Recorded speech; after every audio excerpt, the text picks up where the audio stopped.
Kung ang tao ay nagkasala, mayroon tayong tagapamagitan sa Ama. Walang iba kundi ang ating Panginoong Hesukristo.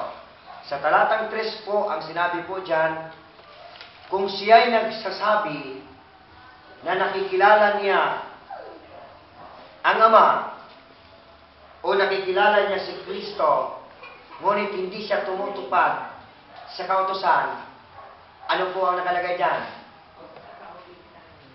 Hindi siya nakikilala ng Diyos.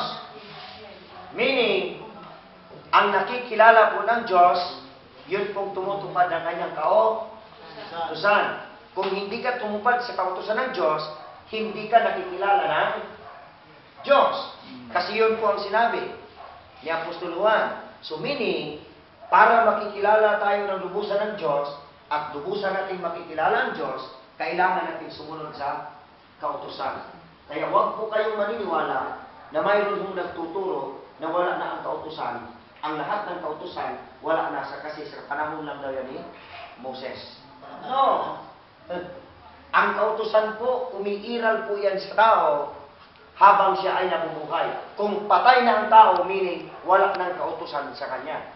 Kasi patay na. Ngayon, para makikilala ka ng Diyos, kailangan masunod mo yung kautusan ng Diyos. At para makilala mo naman ang lubusan ng Diyos, magpapakita ka ng pagmamahal sa Kanya, ang pagsunod sa kautusan. Kasi habang buhay at habang buhay ang tao, kapatid, ito po ay obligasyon ng tao na sumunod sa kautusan. Gaano po ito katotoo? Yung inyo pong narinig ngayong gabi, na habang nabubuhay ang tao, obligasyon po niya atin na sumusunod sa kautusan. Romans 7 verse 1. Nandiyan po yan. Pakilakas po yung pagbasa. Romans 7:1.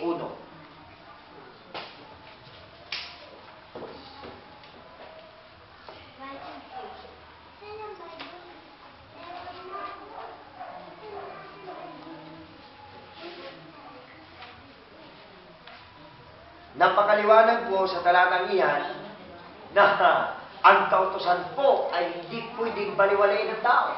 Sapagkat, opo, 7:1 lang po. Ate, pakibasa po. Hindi ba ninyo nalalaman, mga kapatid?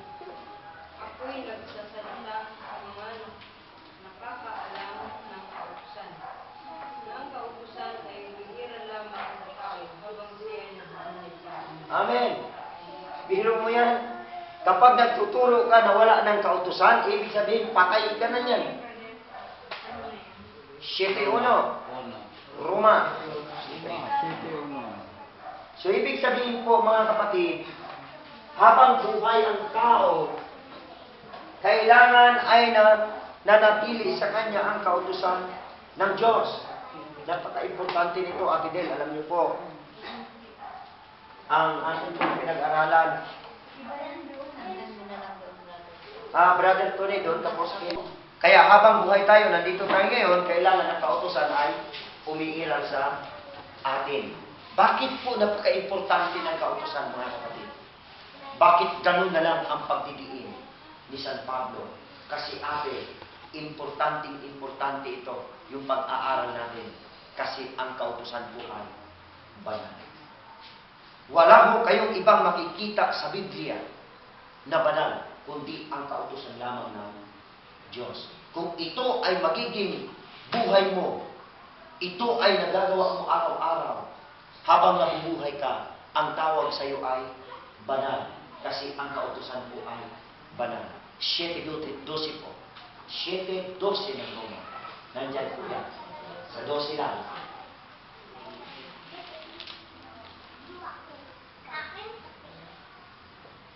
Ano na? Ang kautusan banal at ang utos ng banal, ang matuwid at mabuti. Kung gayon, ang mabuti ba ang nagdadala sa kamatayan sa akin? Hindi kailangan kundi ang kasalanan ay gumagawa ng kamatayan sa akin sa pamamagitan ng mabuti. Upang ang kasalanan ay may hayag na kasalanan at sa pamamagitan ng utos ay magiging lubos na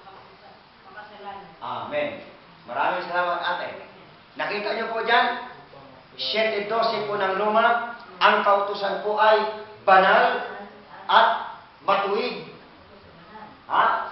Tandaan po natin. Kaya nga po lagi natin itong idinidiin na ang kautusan po ay banal kasi dapat makita sa buhay natin na tayo ay sumusunod sa kautusan para pwede ho tayong tawagin banal.